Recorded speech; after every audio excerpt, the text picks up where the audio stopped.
आज मैं आपके साथ अपना रोज़ाना का सुबह का इस्लामी मामूल शेयर करने जा रही हूँ। ये एक ऐसा सफ़र है जो हमें अल्लाह के करीब ले जाता है और हमारी ज़िंदगी में बरकत और हिफाजत लाता है। सबसे पहले फजर की नमाज के बाद आयतल कुर्सी पढ़ती हूँ। ये कितनी अजीम आयत है कि जब इंसान फजर के बाद आयतल कुर्सी पढ़ता है तो मौत के अलावा सिर्फ मौत का फासला होता है जन्नत से, यानी मौत के बाद डायरेक्ट जन्नत में इंशाअल्लाह ताला ज़रूर जाएंगे। क्या ये काफ़ी नहीं कि हम रोज़ाना इसकी तिलावत करें? फिर मैं सूरह बकरा और सूरह आले इमरान की तिलावत करती हूँ। क़यामत के दिन हजूर सल्लल्लाहु अलैहि वसल्लम ने फरमाया कि ये सूरतें अपने पढ़ने वालों के ऊपर साया बनकर महफूज रखेंगी और सिफारिश करेंगी। जो ख़वातीन शादीशुदा हैं वो ज़रूर कुरान पाक की सुबह में एक आयत पढ़ें, क्योंकि इससे घर में बरकत नाजिल होगी और रहमत नाजिल होगी। उसके बाद सूरह यासीन की बारी आती है। हर चीज़ का दिल होता है और कुरान पाक का दिल सूरह यासीन है। हर आने वाली मुसीबत को ये टाल देती है।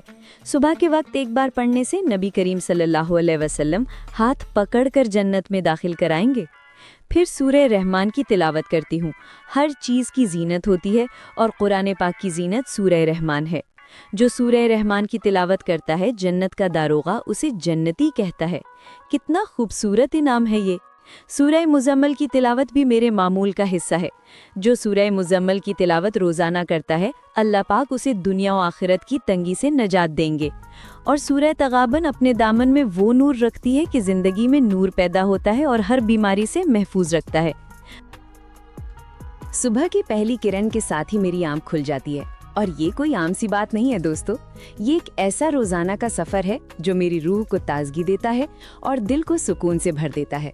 आज मैं आपको अपनी सुबह की दुनिया में ले चलूंगी, जहां नमाज की आवाज़, कुरान की तिलावत और ख़ानदान की मोहब्बत का जादू हर लम्हे में बिखरा हुआ है। इसके बाद मेरा सबसे पसंदीदा वक्त आता है, छत पर जाना। दोस्तों, सुबह की हवा वाकई जन्नत की हवा लगती है।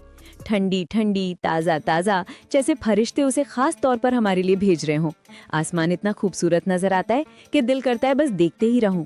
मैं अपने फूलों के पास जाती हूँ, उनकी कलियां तोड़ती हूँ और साथ साथ इस्तग़फ़ार पढ़ती रहती हूँ। ये क्या जादू है कि फूलों की खुशबू और अल्लाह के जिक्र का मिलाप दिल को कितना पुरसुकून बना देता है। और फिर आता है मेरे दिन का सबसे दिलचस्प हिस्सा, मेरे प्यारे भांजे नरन के साथ बातचीत। ये छोटा सा शैतान कभी कभी ऐसे ख्वाब देखता है कि हंसी नहीं रुकती।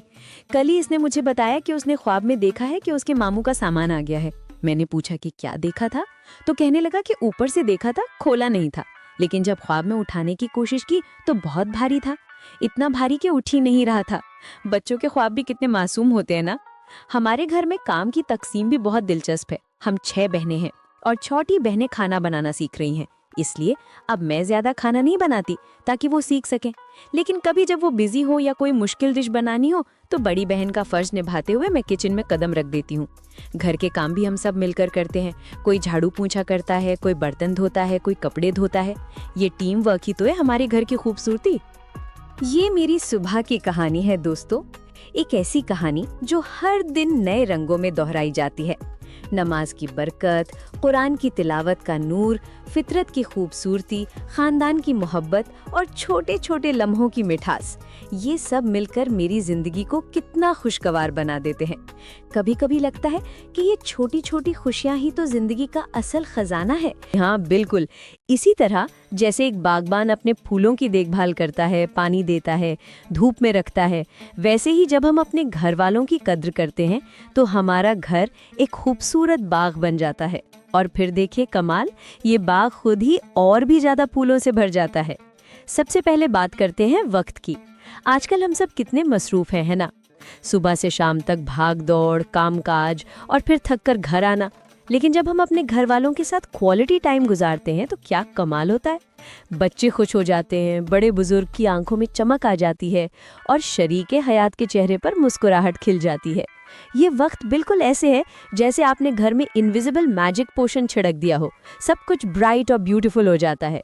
अब सुनिए एक दिलचस्प बात, जब हम अपने घर वालों की छोटी छोटी बातों को सुनते हैं, उनकी फीलिंग्स को समझते हैं, उनके चेहरे के एक्सप्रेशंस पर तवज्जो देते हैं तो घर का माहौल बिल्कुल बदल जाता है। ये बिल्कुल ऐसे है जैसे आपने घर में इनविजिबल मैजिक वॉन्ड हिला दी हो। तनाव कम हो जाता है, लड़ाई झगड़े खत्म हो जाते हैं और सबके दिल में एक दूसरे के लिए मोहब्बत बढ़ जाती है। ये तो बिल्कुल मिरेकल है ना। खानदान की कदर करने का मतलब ये भी है कि हम एक दूसरे की मदद करें। छोटे से छोटा काम हो या बड़ा, जब घर का हर फर्द ये महसूस करता है कि वो इम्पोर्टेंट है, कि उसकी ज़रूरत है, कि वो वैल्यूड है, तो वो खुद भी दूसरों की मदद करने को तैयार हो जाता है। ये एक ब्यूटीफुल साइकिल है। जितना आप देते हैं उतना ही वापस मिलता है और फिर ये साइकिल चलता ही रहता है। और फिर है अप्रिसिएशन का कमाल। जब हम अपने घर वालों की मेहनत को रिकॉग्नाइज करते हैं, उनका शुक्रिया अदा करते हैं, उनकी अचीवमेंट्स को सेलिब्रेट करते हैं, तो देखिए क्या होता है। बच्चे और भी अच्छा बिहेव करने लगते हैं, घर के कामकाज में खुशी से हिस्सा लेते हैं। ये पॉजिटिव एनर्जी पूरे घर में फैल जाती है, जैसे कोई हैप्पी वायरस हो जो सबको इन्फेक्ट कर दे, लेकिन अच्छे तरीके से। सबसे खूबसूरत बात यह है कि जब घर में मोहब्बत और रिस्पेक्ट का माहौल होता है तो बच्चे भी यही वैल्यू सीखते हैं। वो देखते हैं, सीखते हैं और फिर कॉपी करते हैं।